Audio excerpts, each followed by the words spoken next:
2 and a half minutes, please. Thank you.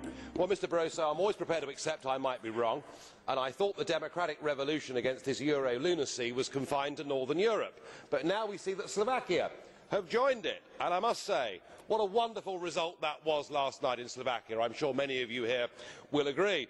And it's produced, I think, the quote of the crisis.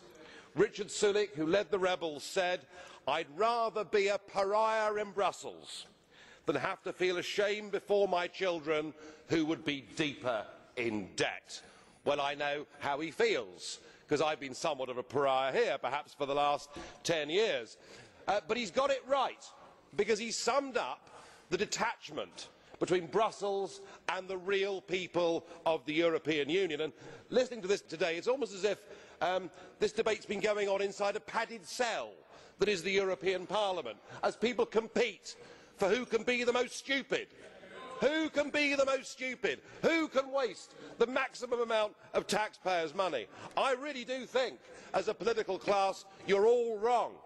And you're all wrong democratically, because nobody has ever given consent for this behaviour.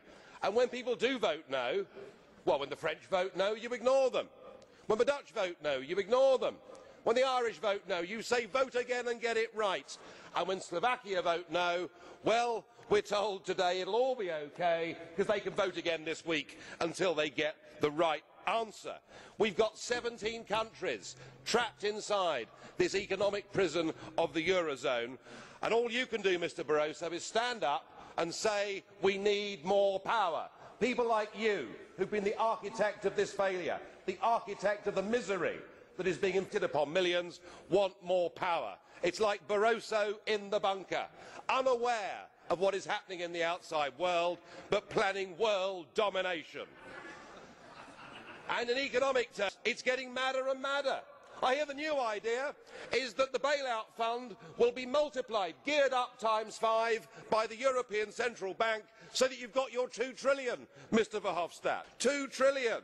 Good God, Greece is going bankrupt. If you lot continue, the whole banking system in Europe is going to go bankrupt.